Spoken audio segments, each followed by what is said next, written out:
All right. We are here on the podcast once again, and this time we're doing a video series with my friend Mike Perrine, who is a detox coach, health coach. What are your credentials?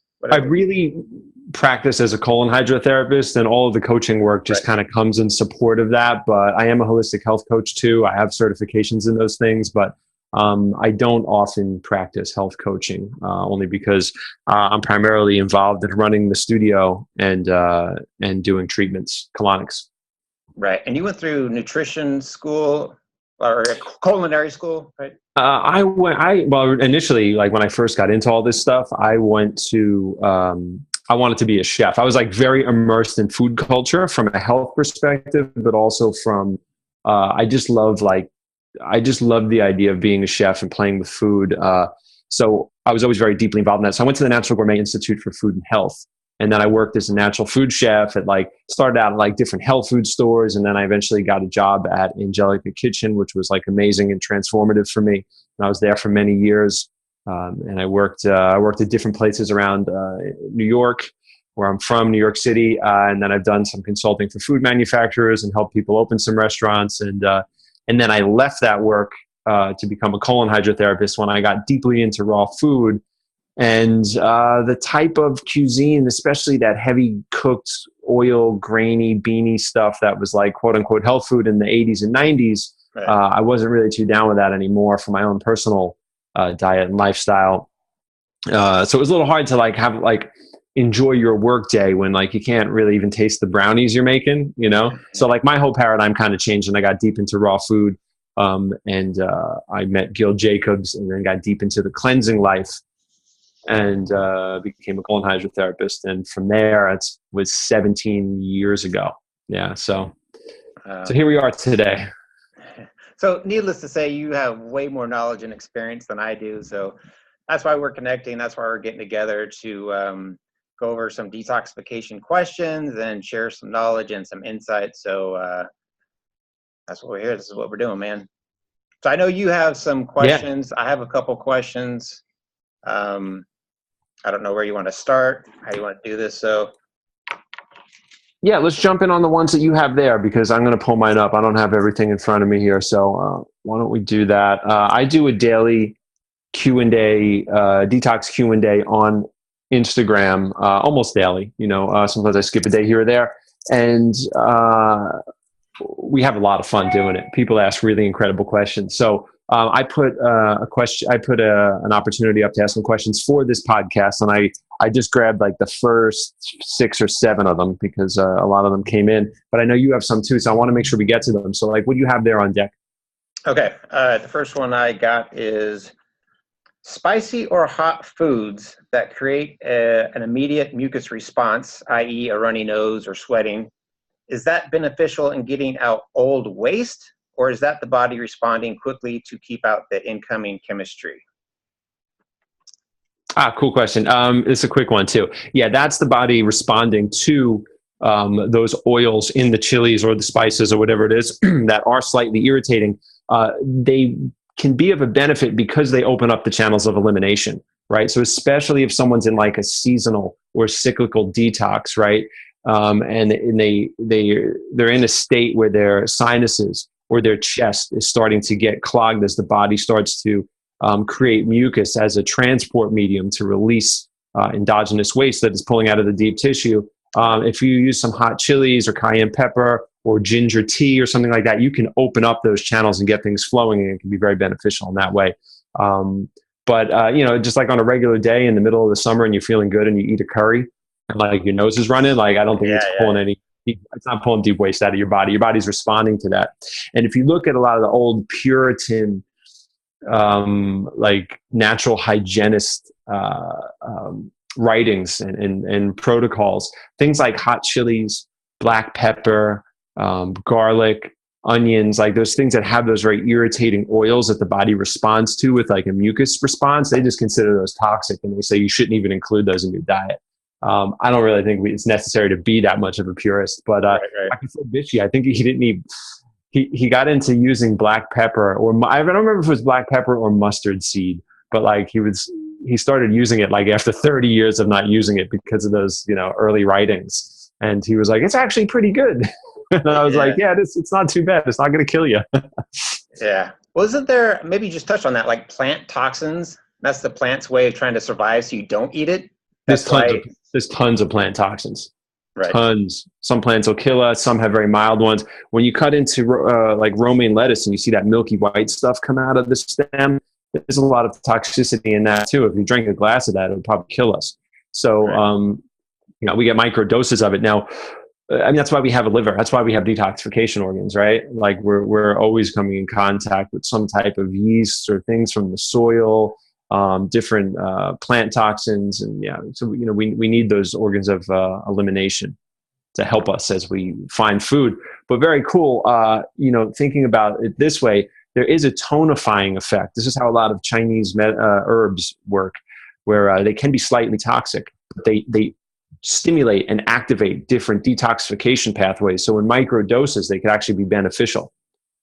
Okay. Gotcha.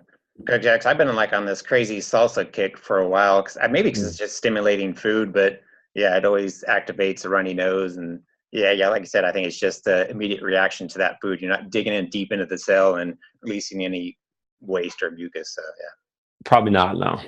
Right, but it is good for creating that flow. Yeah. Well, if maybe it makes you sweat, but I think saunas are probably better for that. So circulation too. I mean, cayenne pepper increases circulation. Right. Okay, that was an easy one. So, second question. You broke up on me there a little bit. Okay, the second question. Now I know you've touched on this one before. Sedentary fruitarianism, can that be problematic? If fruits are healthy, cleansing, why does it matter what someone's level of activity is? I know you touched on that before. Yeah, that's a good point. And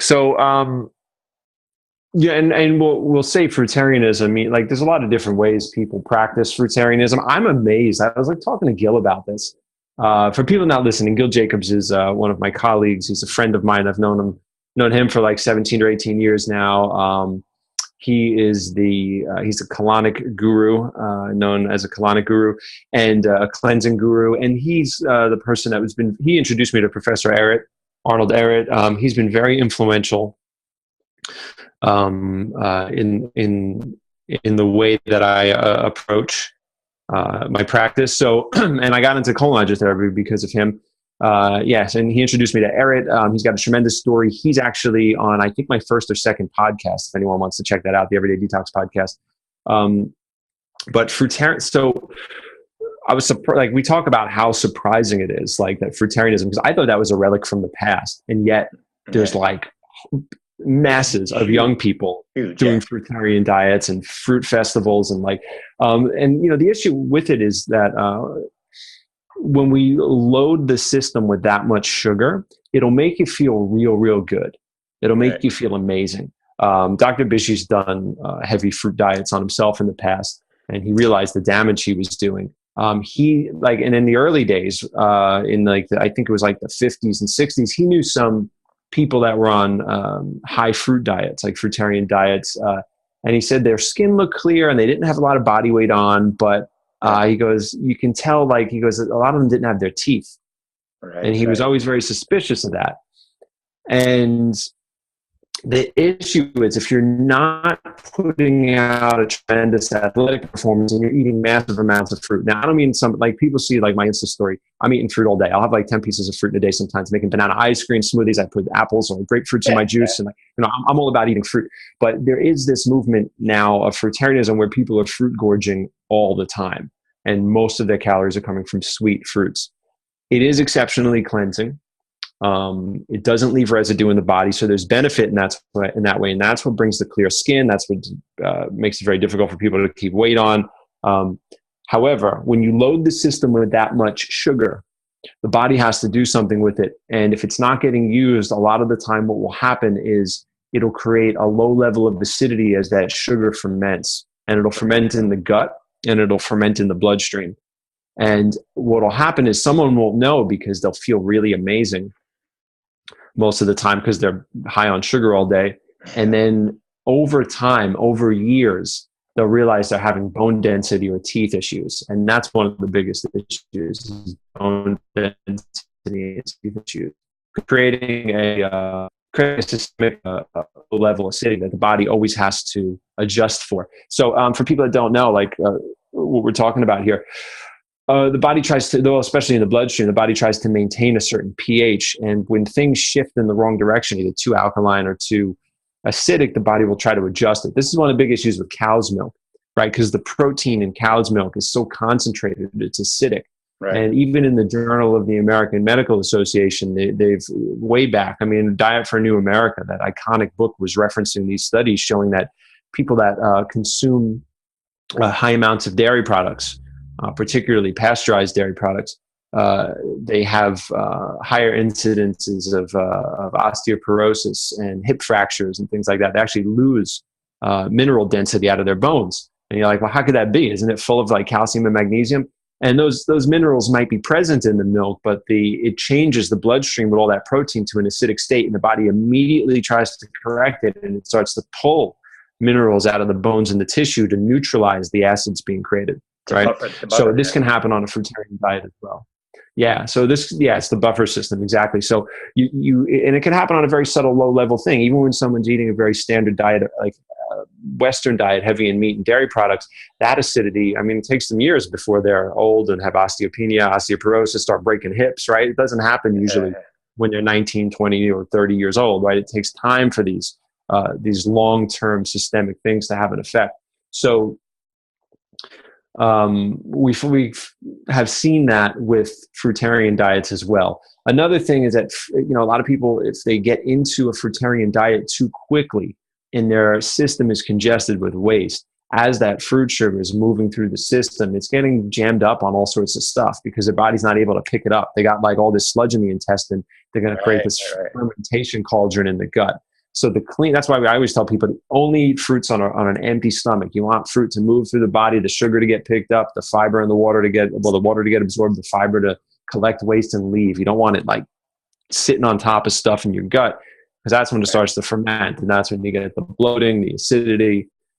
And that happens one or two times, it's not a big deal. Burp and fart, you'll be fine. But when someone's doing, eating mega amounts of fruit and just stacking it on top of itself, and they're not creating a need to utilize all that sugar, you got sugar floating around, you got a high insulin response, Yeah. Hey, let me pause it here real quick. Okay. I had to take a quick break there. I had to switch rooms. So, one point that you did bring up that that I want to talk about too is about fruitarians and being impacted, because I did an interview with, who Lauren Lockman is? I do know Lauren Lockman. Yeah, he's the fasting expert in Costa Rica, right? Right. He does the water fasting, and he's the one who kind of turned me on to the idea that fruitarian's not so ideal, because he said that a lot of people come to him, fruitarians, who are extremely dehydrated due to the fact that what you brought up, that they didn't do a proper cleanse or fast before they started the diet. So they are backed up and impacted with, whatever fecal matter in the intestines, and that keeps reabsorbing the water content from the high water content fruits. And so they're actually getting dehydrated on a fruitarian diet, which you wouldn't think would happen because it's high water content fruit. But he said, you need to eliminate the waste that's already in there first, or just drink additional water on a fruitarian diet. I don't know if Well, what are your thoughts on that? I don't know if I'm completely on board with that explanation, but what I noticed though is that a lot of, and especially like on my own diet, when I'm doing a day high in fruit, couple of things, fruits could be like diuretics, right? Like, I mean, you could really, especially if you have a lot of sugar in it, you could be peeing all day when you're eating fruit. And Norman Walker, he's one of the old school health food writers. He wrote a book, what was it called? Water Can Undermine Your Health. And he outlines a lot of this stuff. And he points out something very interesting, that nothing hydrates like water does, right? So even if you drink a big thing of pineapple juice, once water is bonded to all sorts of minerals, and especially has sugars in it, it enters the body, it delivers its load, and it leaves very quickly. It doesn't stick around and hydrate as effectively as pure H2O would. I think people even have a hard time surviving exclusively on coconut water for that reason. It can be very hydrating, but there is a need for natural water that's not loaded with sugars or have too many minerals in it. Right, right. Yeah. So I think what happens is a lot of fruitarians don't require as much water because you don't get that natural thirst because you're not. A lot of them are purists and they don't consume salt. Right, right. I watched the guy who made this shirt, Peace, Love, and Seasonal Fruit, Chris Kendall, I believe his last name is. Yeah. He's Raw Advantage guy, yeah. Yeah, the Raw Advantage from Canada. Like he's super funny. And this shirt is dope. But I watch some of the recipes he makes and I'm like, oh shit. I'm like, he's like one of those old school purists, like he eats fruit all day. And then he makes these like pizzas and all this stuff that he makes, but not an ounce of salt in it or seasoning or apple cider vinegar or like anything like that. So he's not creating the need in his body to need as much water. So the more water containing food that you eat, the less of a demand for water that you need. But I wonder if a lot of these guys are just like not drinking water at all. Because that question comes up in forums a lot on different like websites and stuff like that. And people say, people will have like a thread about like, do you even need to drink water on a raw vegan diet? Right, right. So I think that's a major mistake a lot of them are making. Right. So I guess, well, let me ask you this then. So we know that fruits are highly detoxifying, super healthy for the body, and they should be the majority of your diet. So they're healing, very detoxifying, but long-term being on fruits isn't advisable. So how would someone know when to start incorporating back in more other types of foods? And you know what I mean? Like, well, long-term exclusivity should not be eaten as fruit, but like eating fruit every day for the rest of your life, I think should be in there. I think you should throw a little fruit in your juice, have it on an empty stomach. I think people should have smoothies and you see the way that my Instagram profile looks like. I don't take pictures of my evening salads because the lighting gets a little around here. And I don't like to set up with all the artificial lighting to take a picture of a salad, but I do take pictures of all the fruits and juices I have all day. And so I think that should be part of someone's lifestyle. Right. Well, you see people I see posts like people like, I've been strictly 1 year on fruits for detoxification purposes. And then maybe they got super clean and they're healthy, so they don't need to be 100% fruit anymore. So when does that tipping point start to happen where, okay, you either need to start exercising to, buffer the fermentation that's taking place or get off the 100% fruits? I don't know why people approach it that way, honestly, to be like, I'm going to go on 100% fruits just for this period of time to cleanse and all. It really doesn't make sense. Like if that person were on, if that person were doing like fruits for half of the day and then they were having, kale, lettuce, and carrot salads with cabbage at night, like it wouldn't change anything that was going on with them. It might even improve it. So, our body needs to be cleansed, right? And it also needs fortification a lot of the time. I wonder sometimes when I look at some of the purists and I look at how they live and I go, are these people in relationships? Are they having sex? Are they making babies? Are they, you know what I mean? I'm like, right. How are you, you want to just live on oranges? Like you could do it, people are doing it, but, I want, how athletic are they? How much of a demand does their body create for minerals or some type of proteins? And also I look at how long they've been doing it. Most of them have not been doing it a very long time. And for short periods of time, you can get away with doing things like that. In short periods, I mean a year or two. Okay, cool. Yeah. And I'll try and timestamp these questions below the video too, so people can jump right to them. So this kind of leads into my third question that I have here. At what point does awareness, food avoidance, detoxification lifestyle become OCD, eating disordered, or orthorexic? I think that's an interesting question because you need to be very astute, very aware of your surroundings, what you're coming in contact with, chemicals, toxins.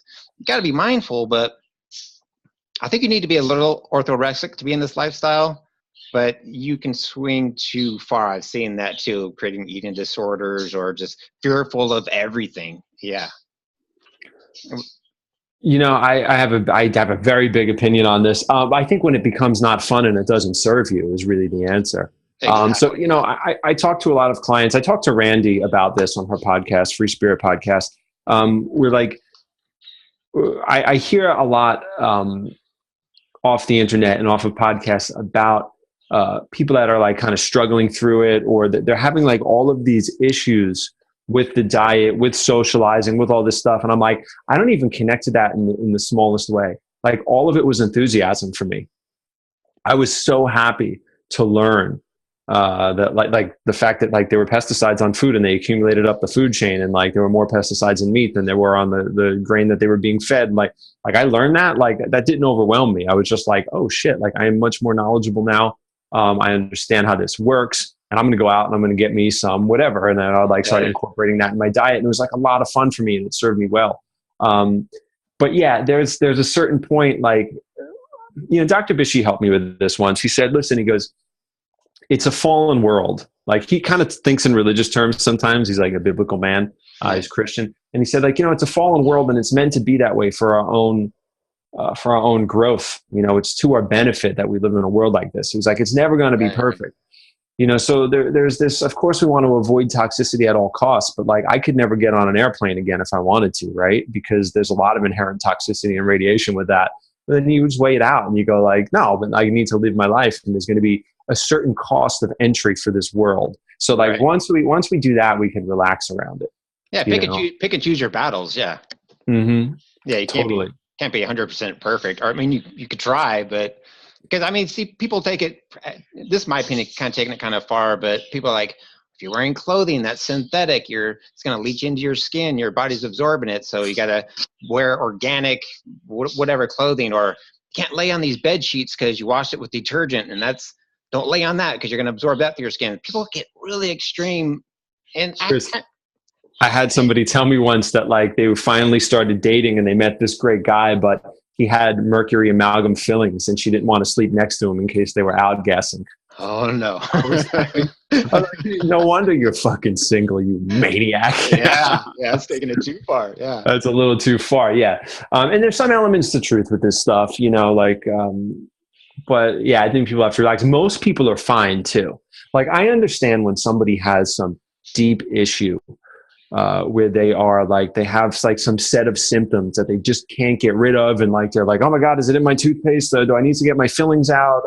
Is the food really organic? Like I get when like somebody's sick and they're like trying to figure it out and they start obsessing because you want to get down to like what your issues are. Right. But for the most part, most of the people that are obsessing on shit like this, there's like nothing wrong. Like I still have mercury amalgam fillings in my mouth, you know, like I just didn't have the money or the time to like get all this stuff handled in my life. And you would think I would because I'm so into it. But like, hey, my life goes on. I'm not having a problem. I don't, you know what I mean? It's like, so like, is there a toxic metal in my mouth? Yeah. Is my life great? Yeah. Like, so like, don't worry about it, dude. You know, it's like, you know, you'll get to all that when you get to that. And if life creates an urgency, like some type of disease sets in or something, and you got to up your game and really start getting into detail work around detox stuff, like, you know, like, yeah, maybe you need to focus more on that. But for most people, like, there's nothing going on. Like, there's no, you know, like everything's fine. Like, let's stop making problems, or there's no problems. And let's do what we can control and supports our life and makes it better.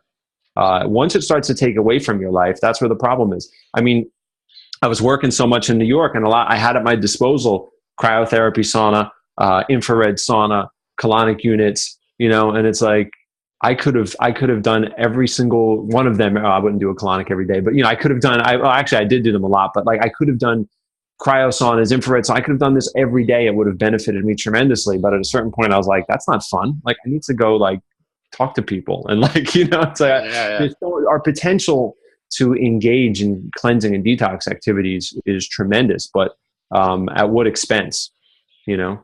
Yeah. That's why I always say pick and choose your battles. And I think the cleaner you get, especially when it comes to like foods, like people get super paranoid about eating certain foods, but I think once you get at a fairly clean level, fairly detox, your body can handle those a little bit better. So every once in a while you want to indulge in something that's not that healthy, your body can quickly get rid of it. You probably won't feel well the next day, but Yeah, I think it's okay to indulge in those things once in a while if that balances you out, keeps you happy. What makes you happy? Yeah, you nailed it.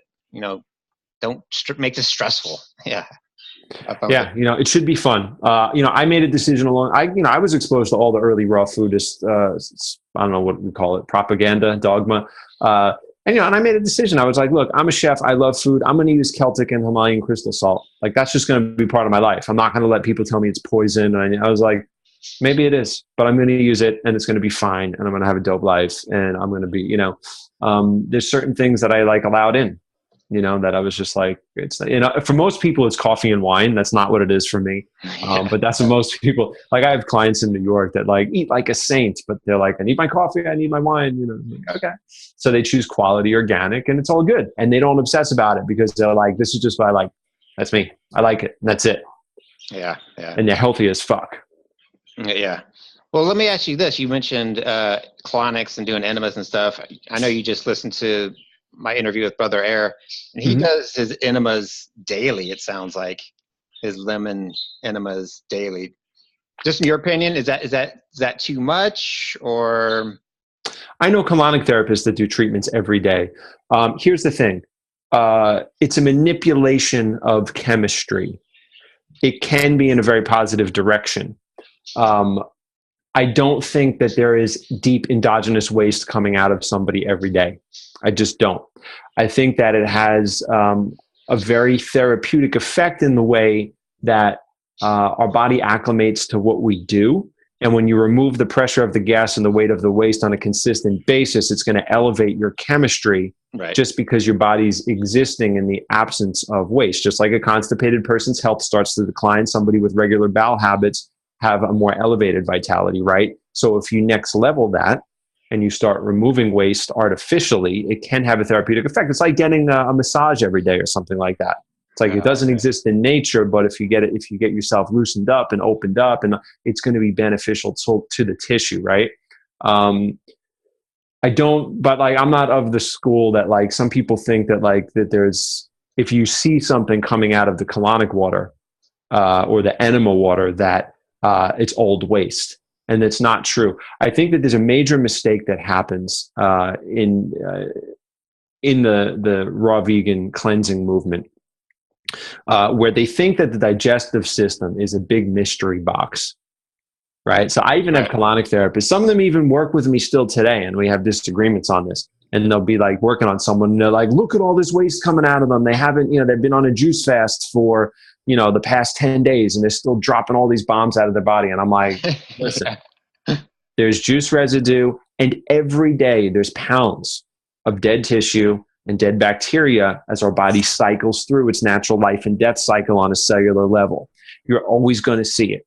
Like, you're never going to, like, just have this clean, empty bowel. I mean, you might do that if you do a flush for a colonoscopy or a salt flush for 5 minutes, right? Like, or like a day, your bowels could be empty like that. But it's always going to build up waste inside of it, especially if you're fasting. Now, does the average person have caked up waste sticking to the intestinal walls? Most definitely they do. I have a whole video series on it that shows Dr. Shinya's colonoscopy footage.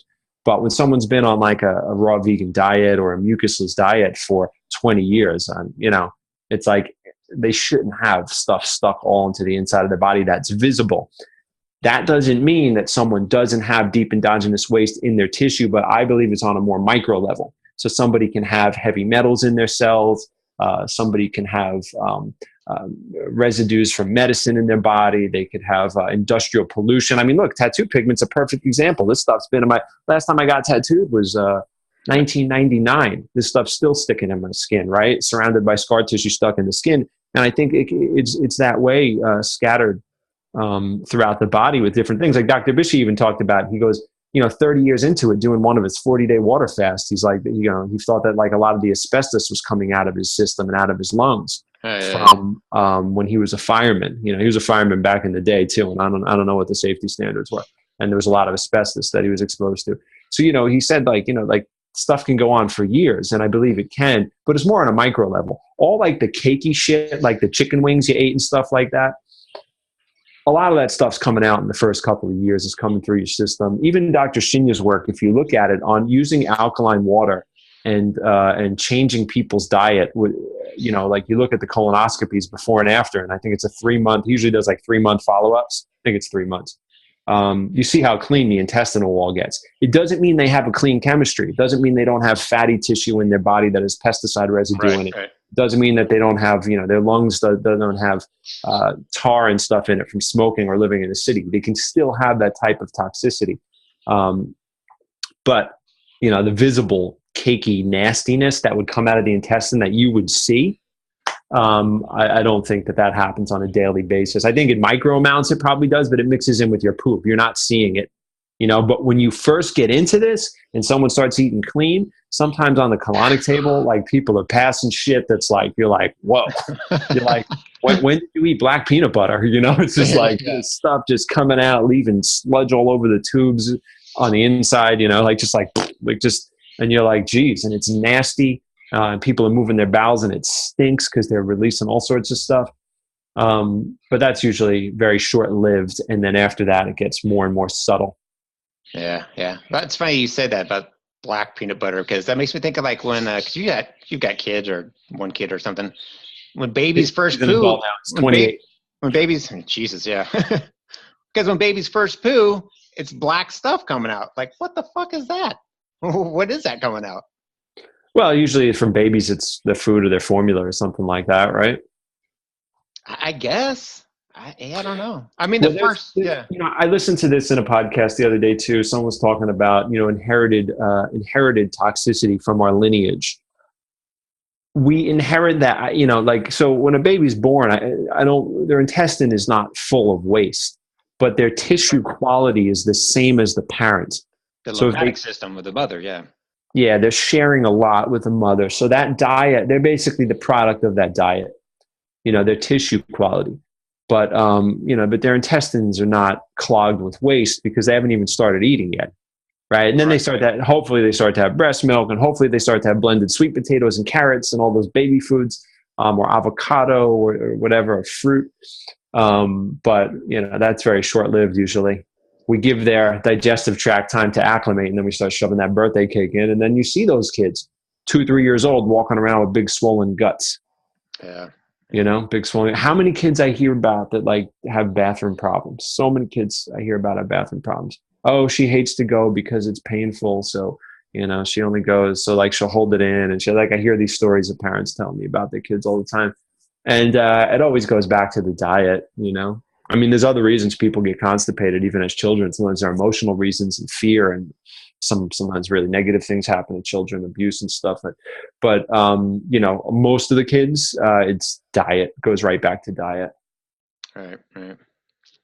Good point. So to wrap up that question, I think just pick and choose your battles, make it less stressful. Don't be stressed out about the process, and I mean, depending on your health level, how deep and how fast you have to get into the lifestyle. But if you have time, like you said, most people aren't chronically sick and they're just doing it to be healthier, feel better. Yeah, just take your time and make it sustainable so it's going to last.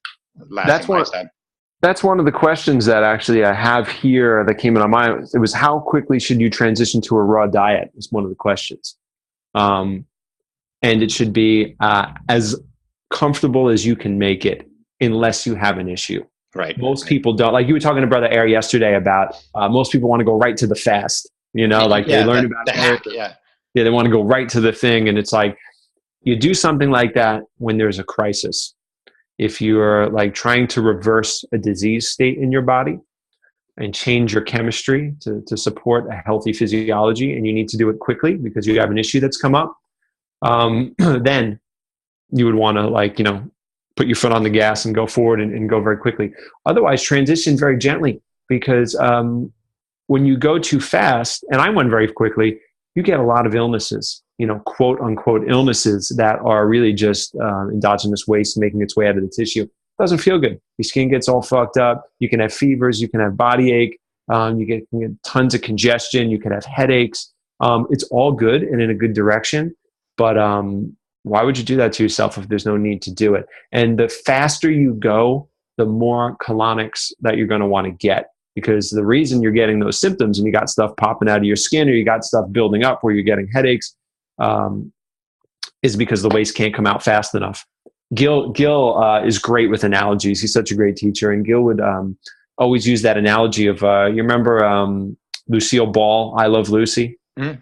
And you remember that show where the intro to that show, it was her. What was her friend's name? Ethel? Was that it? Did I remember that correctly? I think it was Ethel, yeah. Ethel. Her and Ethel were working at the candy factory, and like the candy bars are coming down. And, yeah, they're coming so fast. They're like stuffing them in their pockets and they're eating them, and like they can't get them into the boxes fast enough, and it becomes this big wreck, a buildup of candy bars. He always used that analogy as to how the toxicity is coming out of the body. It's just like coming through the pathways, and it can't come out enough, and it's just stacking all up, and it's just getting so like you want to open your channels of elimination, and it's a lot easier for younger people to do that, like 18, 19, 20, because they have a lot of vitality, and usually their bowels are not as impacted. They haven't abused their bodies long enough. They haven't built up as much toxicity.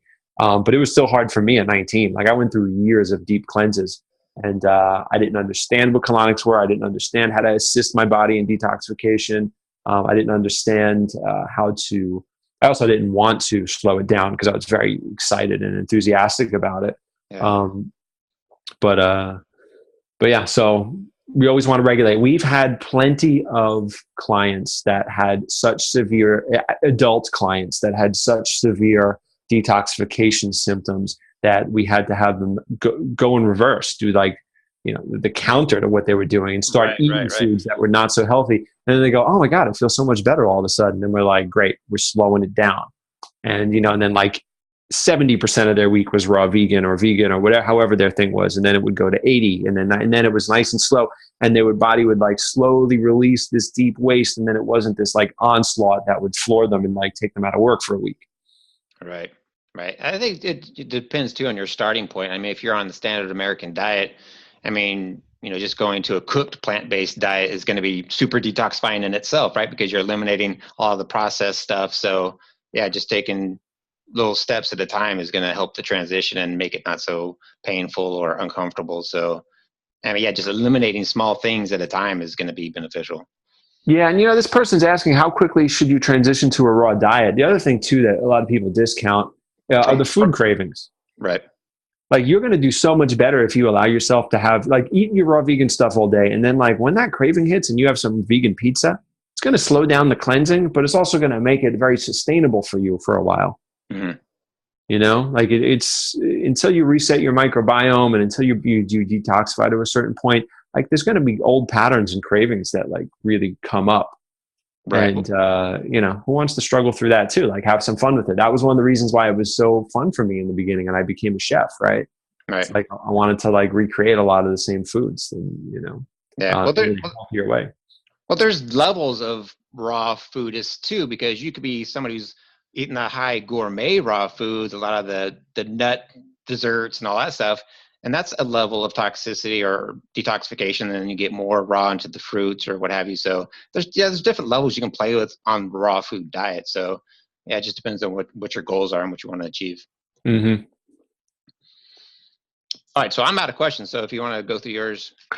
Yeah, so we got a couple that came in. So let's see, we hit that one. How long we've been going so far? We've been going for 52 minus 8 minutes.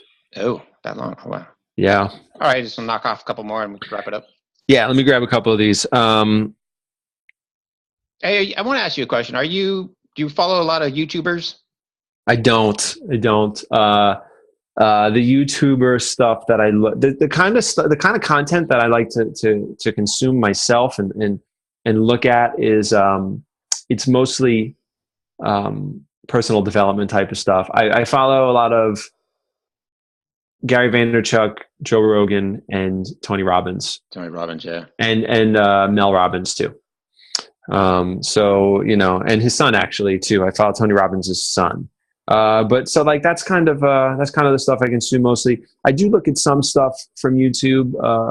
I have over the years. Well, the reason I ask is because there seems to be an uprise at the moment of vegan YouTubers switching to a carnivore diet and saying they're getting amazing benefits by doing that, which doesn't make any sense to me. But these people have been vegan YouTubers promoting veganism for 10 years or 5 years, whatever, are now switching to a carnivore diet.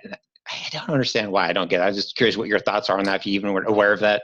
No, I wasn't aware that. I know that like a lot, like you'll just go to YouTube and it'll be like all these like clickbait titles, like, why a vegan diet failed me, or I'm no longer vegan, or like, yeah, that's part of it. Yeah. Tons of that stuff. There's a lot of reasons why that happens. One is a lot of people don't understand this detoxification process. So people that get into it in a real whole foods, plant-based diet, sometimes they'll feel better. Like I just said in the answer to the previous question, as long as we backtrack it. So you start eating, so here's, all right, let me put down these questions. This is a big topic.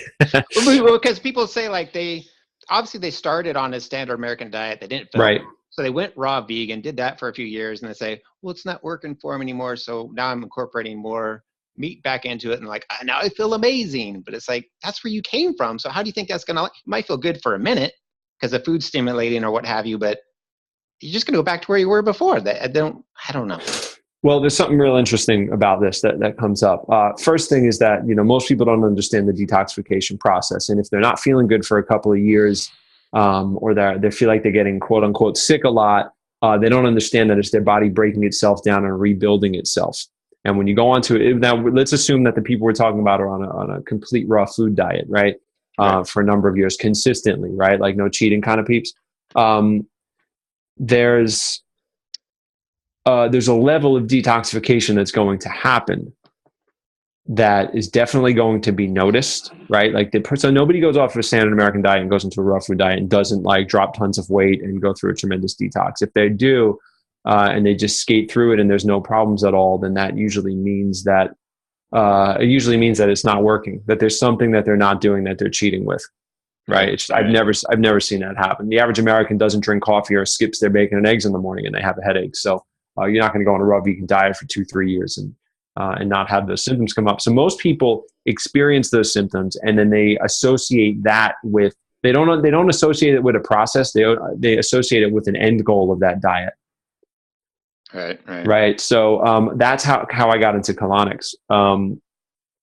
I was telling Gil when I first met him, I said, I don't have all this like vitality like that, like other people that I should have from reading all these books. I'm like eating all this organic vegan food and like raw food and all this stuff. Mm-hmm. And I was like, I think I might need to go back to eating fish or something like that, or maybe like some eggs or something. Like I just kind of like troubleshooting in my head. And let's see, I met Gil in 2001. So I was probably into it like 4 or 5 years. And Gil was like, nah, kid, you just need to take a really big shit. Let's get you on the colonic kit. And I was like, what? And then he goes, elimination has more to do with it than nutrition.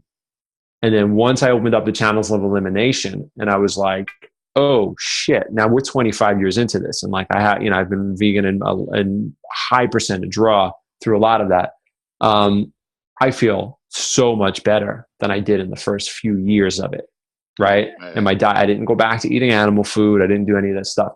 Now there are some people that do have trouble achieving balance on vegan diets, and what human beings are omnivores. I don't believe, because even the monkeys and primates, a lot of them are omnivores. Even the ones that we share digestive anatomy with, that we share most of our DNA with. Obviously there's some genetic differences in chimpanzees and humans, and bonobos and humans, but we share a lot of similarities in our physiology with them. None of them are complete vegans. They do eat insects. Sometimes they eat each other, especially with chimps, which is not cool, but they do that. Sometimes they'll eat small birds, but they will eat a predominant raw vegan diet. But then they do eat some insects and stuff like that. We don't talk about that. You don't hear about that when people compare human beings and meat eaters to vegetarians based on chimpanzees and gorillas' physiology and our similarities. Like you don't hear that part. Well, I've seen the videos where they take the stick and they put it in the ant hole. Termites and ants, they do. Pull it out and yeah.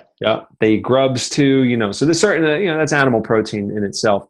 But another part of this that's really fascinating is when somebody goes off of a raw vegan diet and they go to a carnivore diet and it doesn't floor them, right? Like they're not congested and sick and constipated and their body just picks it up like nothing changed. I have a lot of questions as to why their body did not become sensitive to that food. Gil would say that it's because they never actually released endogenous waste out of their system because they didn't commit to colonics in those first few years. This would happen a lot in the 90s when people would like way before the internet, and we would like have meetings in back rooms about like, it would be like the raw food support group meeting. The natural hygienists would have a meeting in New York in like the back of these wacky restaurants and yoga studios and shit. And, someone would be like, did you hear about so-and-so? There was a magazine called Just Eat an Apple, and it was a raw food magazine, which is more of a pamphlet, I think. And, it's in print. And the writer at Just Eat an Apple went back to eating like, bacon and eggs and pancakes and all this stuff. And he just confessed that he went back to it. He couldn't do the raw vegan diet anymore. And Gil was like, how is he not dead? He's like, because like, if we get the wrong, if we go to a restaurant, we get the wrong thing. Like our body lets us know. We're like, oh, my head's like, your body becomes acclimated to eating clean. You put something dirty and you don't feel good the next day. So how do you go to IHOP and start putting, butter on, bacon pancakes and you're fine? It means something in your chemistry never changed. And Dr. Bishy's talked about this, where he says, what a lot of people do with raw vegan diets and vegan diets is they eat so much food because of food cravings, or they eat so much processed food, or they overeat so much fruit. This is what the 30 bananas a day kind of thing is. This is what the early durian rider, massive amounts of sugar and bananas in his gut all day was. What they're doing is they are recreating the same toxic environment as their previous diet. Now, it might not be as dramatic, but you create such a burden on the body that the body can't go into a deep state of detoxification because of it. Right? You're busying it up so hard. You're overeating on fats. Raw vegans would like massively gorge themselves on fats. I remember when David Wolf wrote that first book, and you'd go and like to these different farmers markets in Florida, and there would be people, like just eating like tubs of like coconut pudding and like, like then throwing fruit on top of that, and then eating dehydrated, like people just eating all day and like stuffing their guts. And because people were very excited to get into the lifestyle, but we had all sorts of food cravings. And it's very useful at keeping detoxification symptoms at bay when you're overloading your system and creating that same chemistry anyway. It's not the same chemistry as overeating at McDonald's, but it's such a burden that you're not going to go deep. You're not going to go deep if you're overeating on food. Right. So that's my suspicion as to what happened with a lot of those people. It's like, and also, animal protein is very stimulating, and it's also very fortifying. So if they're eating good quality animal protein, they probably feel good. Yeah, they probably feel good. Yeah, definitely. I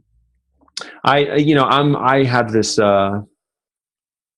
approach to animal protein that doesn't make a lot of my vegan friends happy, but believing that humans are omnivores, and I am vegan, and I've been vegan for 25 years, and I think it's a tremendous spiritual opportunity that comes with farming, right? I don't think that it's a natural.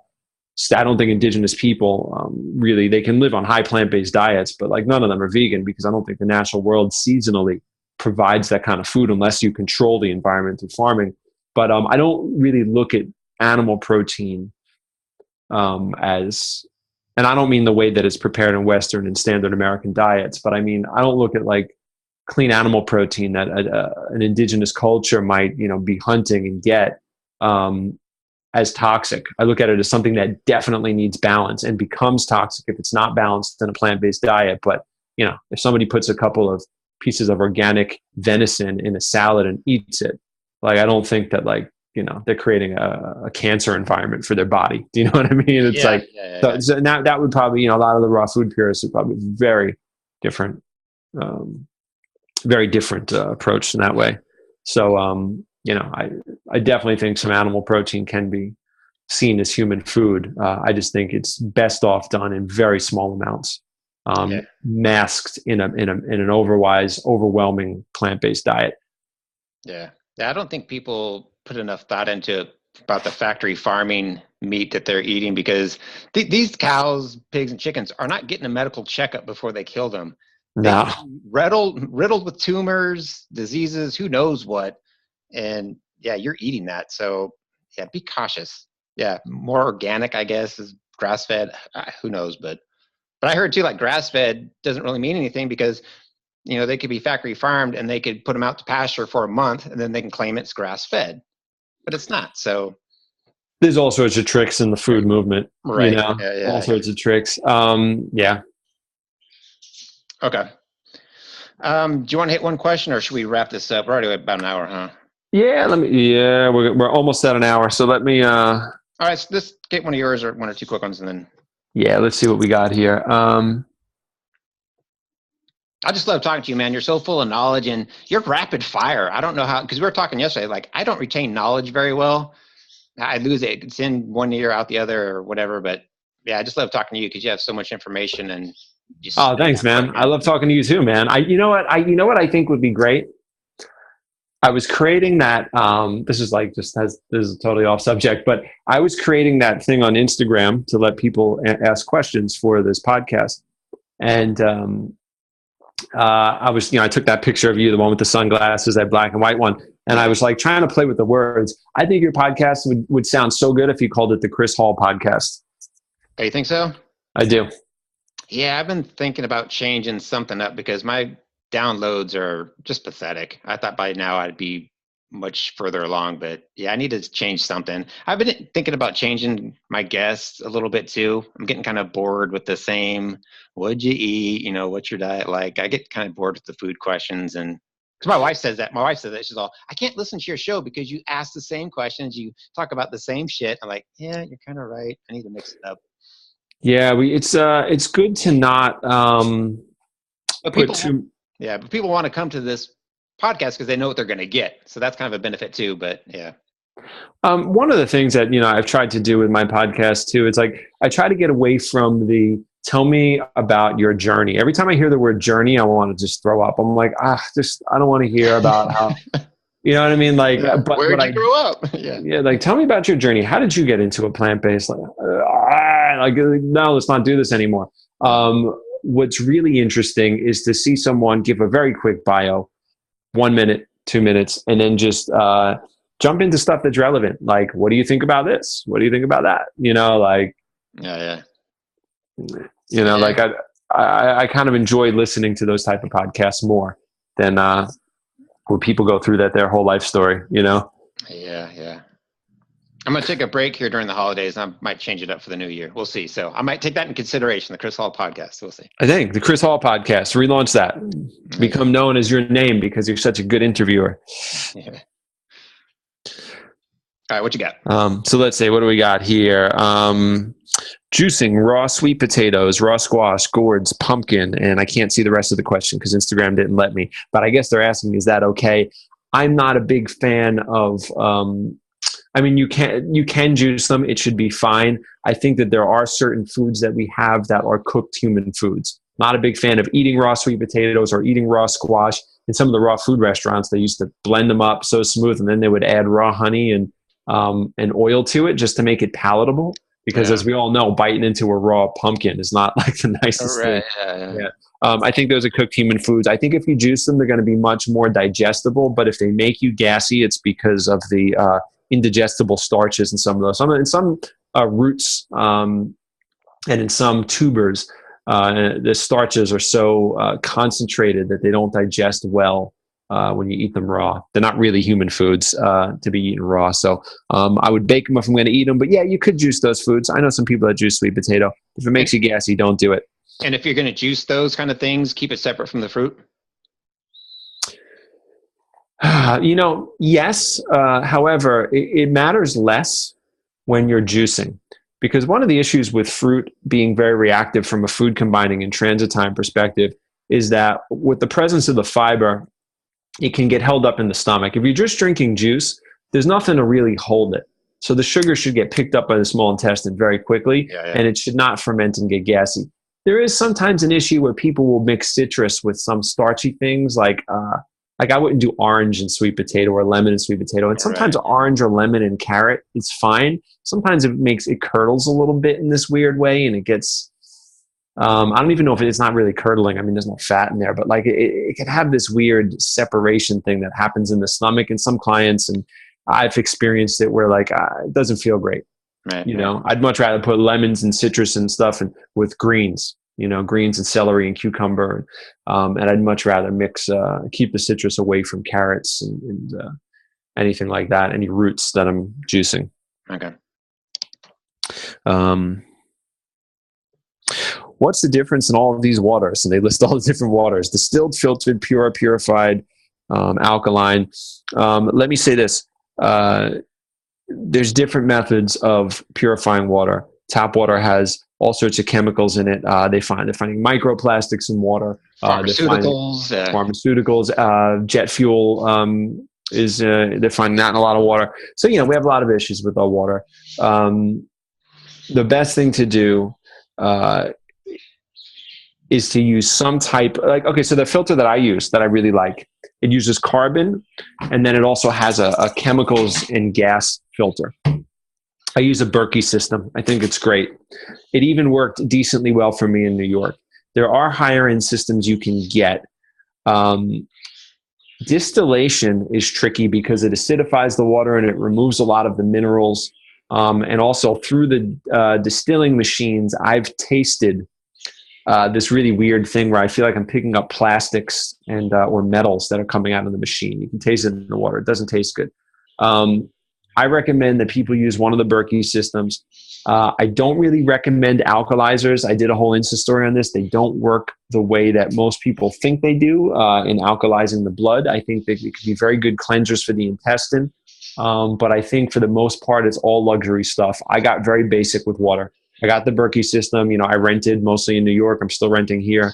In Oregon, I did not put in a giant custom system because it's expensive and I don't want to interfere with the plumbing of the house.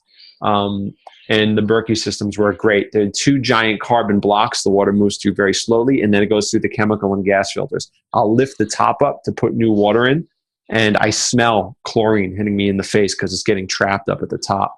Right. I think it works really well. You'll see on the outside of the carbon ones over time, you'll see that it actually starts to build up all those minerals and stuff it's keeping out on the surface, and the water tastes really pure and clean. Water can be one of those rabbit holes, though. Even with distilled water, to get water completely distilled, you need to run it through 6-7 passes. It's like the first time you distill it, you don't get all those minerals out. Water bonds to stuff, and it's a perfect solvent and transport medium. I know that there's different drugs and plastics that some filters, even the highest end filters with the tiniest micron filtration, cannot get a lot of this stuff out. So So always starting out with a good source is good, and then running it through the Berkey. I might even get a little radical, and I might do a double Berkey system at some point, where I go from one Berkey to the next. Oh wow! Yeah. But yeah, so there's a lot of different ways to purify it, and everybody says that they have the best. If the machine's made out of plastic, I wouldn't get it. Reverse osmosis is great too. This custom systems, we add Vitality because we use a lot of water. Not only do we drink it, but we use it on our treatments. And we have a massive water filtration system. It's a self-flushing system every night. Every 12 hours, actually, it flushes the whole system out, and all this black water comes out that it's collected. And then it also goes through these other carbon and other filters that are post filters after we've done the initial collecting of all the particulate, and that water comes out really clean for New York. They say New York has one of the cleanest waters in the country. Really? I don't know if they probably mean Rochester or somewhere up north, near the reservoirs, because New York City water, once it comes through all those pipes, miles of pipes, and through all the buildings and through the hot water heaters and all that stuff, it's from my experience of changing filters and having businesses in several places, it's pretty gross. Yeah. It's sludge. There's a lot of metal in that water. So God knows what's happening in the rest of the country, but how many dead bodies are floating at the bottom of the rivers? Oh, jeez. Yeah, well, I don't know. Well, we get our water from the reservoirs up north of New York, but there's bodies in there too, man. It probably is, man. Yes. And those amalgam fillings on those bodies are getting in my body. So yeah. I just try and keep it simple. I try and I'm drinking plastic today, but pick and choose your battles, folks. I typically try and do spring water in bottles, glass bottles. That's just how, because you can go down so many rabbit holes with water. So I just try and keep it simple the best you can. Just try and get glass, try and do spring water. Just try and stay away from plastics as much as you can. So, and a neutral pH is really where we want to go. Somewhere around neutral or slightly alkaline. You don't want to be, people, they run things through these ionizers and the water tests very alkaline. But I did a whole Insta story on this. It's not actually alkaline in the way that raw juices or a food or salads would be. It's not alkalizing the same way. They're called hydroxyl ions. It's this whole thing that I learned about. I'm trying to remember the gentleman's name that I learned about it from. It's a very different manipulation of the minerals in the water. And when I put it all together and I looked at Dr. Shinya's work, the doctor we referenced earlier about the colonoscopy footage, he's heavy into what he calls Kangen water, or which is also known as alkaline water. And when he had his clients take that, it dissolved waste away from the intestinal wall. And what I had learned is that type of manipulation creates an alkalinity that's actually caustic, right? So it can irritate the tissue. Now you put that in a sludgy system, it's going to break it up, which could be very beneficial and good. But it's not, so as a first drink of the morning or something like that, I think that could be really good. I think of artificially alkalized water could be really great, especially if you have a clean water source. But long term, especially in someone that has a clean intestinal tract, I think at some point it's really just becoming an irritant. I don't think you need to do that. And you don't want to drink that kind of water with food either, because that alkalinity can start to neutralize stomach acid. So it would be more of something that would be taken as a cleansing drink in the morning. Right. And this kind of goes along the lines of the woo-woo stuff, but I think we've all seen the videos where you take 2 pitchers of water, you write the words love on one, you write the words fuck off on this one. This one, the water is going to do some weird shit, right? It's going to turn bad. It's going to whatever. But the one that you wrote love on, just the energetics, if it, you know what I mean? So be kind to your water. Nice Masaharu Emoto. Is that what it comes from? Yeah, I heard that his stuff was disproven. I don't know if it was or not. I went to see him speak many years ago, but he was freezing the water and looking at the crystals under a microscope. Right. And you just see a much more beautiful pattern in the water that's been blessed or had some nice words written on it. We used to write on our treatment tanks in the colonic room. We'd write really positive messages on them. I don't know. I'd have to look into it again. But like he was serious. He was a serious scientist, and I heard that some people could not duplicate his experiments. However, I don't. Really? He didn't get anything from this. You know what I mean? Like there's no reason that he'd make all this up. So I think that it may not have been duplicated, but I think that there was some truth to that. And I think that there is definitely something to holy water, you know? Yeah. Well, it could be the placebo effect too. So you never know. Yeah. That could work brilliantly too. What about adding like Himalayan salt to remineralize water? Does that work? Okay. Yeah, you can add an electrical charge back to it. You can add Celtic or Himalayan salt to it. You can squeeze a little bit of citrus juice in it, something like that. Yeah, that could work really well, especially if you're distilling water. Sweet. Cool. All right, so we're done? Yeah, man. I don't want to open it up with too many of these questions because we're over an hour now. So. Okay, cool. Yeah, maybe we'll save those for another one or something. So. Yeah, man. It was cool chatting with you. Thank you so much for having me on again, man. I appreciate it so much. Yeah. I mean, I love talking to you. You have so much information and knowledge, and I learn something new every time I talk to you. So I just regurgitate what you say. So I hope your shit's legit, man. Yeah, I hope it is too. Yeah. So far, 25 years, we're doing okay. So I think we're onto something. So. All right, cool, man. All right, well, thanks everybody for listening to the podcast or watching the video, and have a wonderful day. Don't sign off yet. I'm just going to end it here. All right, cool.